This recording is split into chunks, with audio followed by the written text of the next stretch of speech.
Hello, and welcome to The Essential Reads. My name is Isaac, and my goal is to bring to you a bunch of classic audiobooks in an easy and accessible way. Thanks to your votes, we are officially starting on Pride and Prejudice by Jane Austen. If you like the show and like what I do here, you can support me either directly on YouTube with likes, comments, shares, on podcast with shares and reviews, or more directly with Patreon, where you can support me for a very little amount, in a subscription format for like €1 a month or $1 a month, depending on where you're based. Or you can give me a slightly larger donation here on YouTube or on Ko-Fi, the links of which are in the description. Without further ado, let us start with one of the, if not the most famous opening lines in literary history. Pride and Prejudice by Jane Austen. Chapter 1. It is a truth universally acknowledged that a single man, in possession of a good fortune, must be in want of a wife. However little known the feelings or views of such a man may be on his first entering a neighbourhood, this truth is so well fixed in the minds of the surrounding families that he is considered as the rightful property of someone or other of their daughters. "My dear Mr. Bennet," his lady said to him one day, "have you heard that Netherfield Park is let at last?" Mr. Bennet replied that he had not. "But it is," returned she, "for Mrs. Long has just been there, and she told me all about it." Mr. Bennet made no answer. "Oh, do you not want to know who has taken it?" cried his wife impatiently. "You want to tell me, and I have no objection to hearing it." This was invitation enough. "Why, my dear, you must know. Mrs. Long says that Netherfield is taken by a young man of large fortune from the north of England. That he came down Monday in a chaise and four to see the place, and was so much delighted with it that he agreed with Mrs. Morris immediately, and that he is to take possession before Michaelmas. And some of his servants are to be in the house by end of next week." "What is his name?" "Billingly." "Is he married or single?" "Oh, single, my dear, to be sure.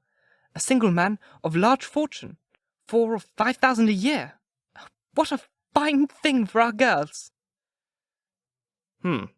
How so? How can it affect them?" "My dear Mr. Bennet," replied his wife, "how can you be so tiresome? You must know that I am thinking of his marrying one of them." "Is that his design in settling down here?"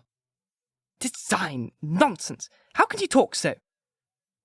But it is very likely that he may fall in love with one of them, and therefore you must visit him as soon as he comes." "Oh, I see no occasion for that.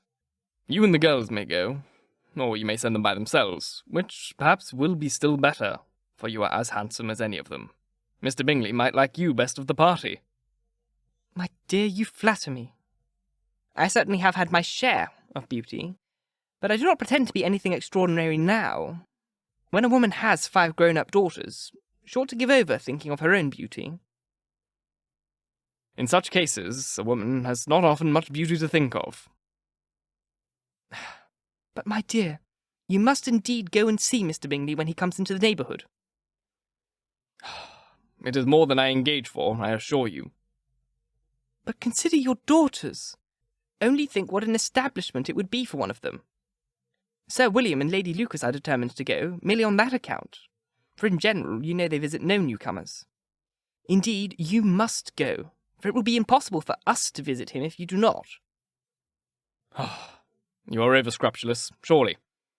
I dare say Mr. Bingley will be very pleased to see you. And I will send in a few lines by you to assure him of my hearty consent to his marrying whichever he chooses of the girls. Though I must throw in a good word for my little Lizzie." "I desire you to do no such thing. Lizzie is not a bit better than the others. I am sure she is not half so handsome as Jane, nor half so good-humoured as Lydia. But you're always giving her the preference." "They have none of them much to recommend them," replied he. "They are all silly and ignorant, like other girls. But Lizzie has something more of quickness than her sisters." "Mr. Bennet, how can you abuse your children in such a way? You take delight in vexing me. You've no compassion on my poor nerves." "You mistake me, my dear. I have high respect for your nerves. They are my old friends. I've heard you mention them with consideration these 20 years at least. You do not know what I suffer. But I hope you will get over it, and live to see many young men of 4,000 a year come into the neighbourhood. It'll be no use for us if 20 should come, since you will not visit them. Depend upon it, my dear. When there are 20, I will visit them all. Mr. Bennet was so odd a mixture of quick parts, sarcastic humour, reserve, and caprice that the experience of 23 years had been insufficient to make his wife understand his character. Her mind was less difficult to develop. She was a woman of mean understanding, little information, and uncertain temper. When she was discontented, she fancied herself nervous. The business of her life was to get her daughters married. Its solace was visiting and news. Thank you so very much for listening. If you enjoyed, please like, comment, share, all that jazz. And if you really enjoyed, do subscribe because there's more to come. And if you're listening on podcast, please leave a review and share the podcast and all that fun stuff. And if you want to support me, because these chapters are probably going to be shorter, you can always leave a super thanks, like a little donation, because I don't get mid-roll ads if they're under 8 minutes.